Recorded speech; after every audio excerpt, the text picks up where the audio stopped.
भगवान के अस्तित्व के बारे में सदियों से बहस होती रही है। कुछ लोग मानते हैं कि भगवान होते हैं, जबकि कुछ अन्य लोग नहीं मानते हैं। श्री कृष्ण वाणी में भगवान के अस्तित्व के बारे में कई प्रमाण और तर्क दिए गए हैं।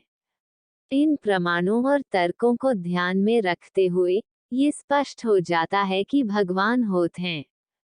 श्री कृष्ण कहते हैं कि प्रकृति की व्यवस्था इतनी जटिल और व्यवस्थित है कि इसे बिना किसी सर्वोच्च शक्ति के नहीं समझा जा सकता। इस व्यवस्था के पीछे कोई न कोई बुद्धिमान और शक्तिशाली शक्ति है, जिसे हम भगवान कहते हैं। प्रकृति की व्यवस्था को देखकर यह स्पष्ट होता है कि यह एक क्रमबद्ध और उद्देश्यपूर्ण व्यवस्था है। उदाहरण के लिए, पृथ्वी पर जीवन का विकास एक बहुत ही जटिल और चमत्कारिक प्रक्रिया है। इस प्रक्रिया को बिना किसी बुद्धिमान और शक्तिशाली शक्ति के नहीं समझा जा सकता। श्री कृष्ण कहते हैं कि हर जीव का एक उद्देश्य होता है, और वह उद्देश्य भगवान की प्राप्ति है।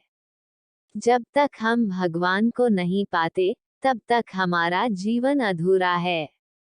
हर जीव के मन में एक आंतरिक आकांक्षा होती है कि वह कुछ बड़ा करे, कुछ सार्थक करे। यह आकांक्षा भगवान की प्राप्ति के लिए ही होती है। श्री कृष्ण कहते हैं कि जो लोग आध्यात्मिक साधना करते हैं, उन्हें भगवान के अस्तित्व का प्रत्यक्ष अनुभव होता है। वे भगवान को अपने भीतर और बाहर देखते हैं। श्री कृष्ण कहते हैं कि हर कार्य का एक कारण होता है। अगर इस दुनिया में कोई भगवान नहीं होता, तो फिर अच्छे और बुरे का कारण क्या होता? इस दुनिया में हर घटना का एक कारण होता है। चाहे वह घटना अच्छी हो या बुरी, उसका एक कारण है। इस कारण को बिना किसी सर्वोच्च शक्ति के नहीं समझा जा सकता। श्री कृष्ण कहते हैं कि इस दुनिया की सृष्टि एक रहस्य है। इस रहस्य को बिना किसी सर्वोच्च शक्ति के नहीं समझा जा सकता। इस दुनिया की सृष्टि कैसे हुई? इस दुनिया में जीवन कहाँ से आया? इन सवालों के जवाब बिना किसी सर्वोच्च शक्ति के नहीं मिल सकते। श्री कृष्ण कहते हैं कि मनुष्य में आध्यात्मिक विकास की संभावना है। ये संभावना किसी भौतिक शक्ति से नहीं, बल्कि किसी आध्यात्मिक शक्ति से ही संभव है।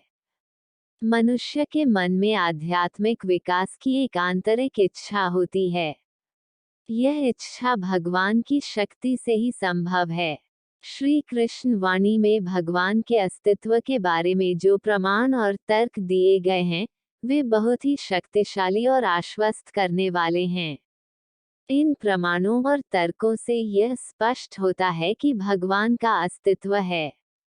हालांकि, ये भी ध्यान रखना चाहिए कि भगवान का अस्तित्व एक विश्वास का विषय है। कोई भी व्यक्ति इन प्रमाणों और तर्कों को मानने या न मानने के लिए स्वतंत्र है।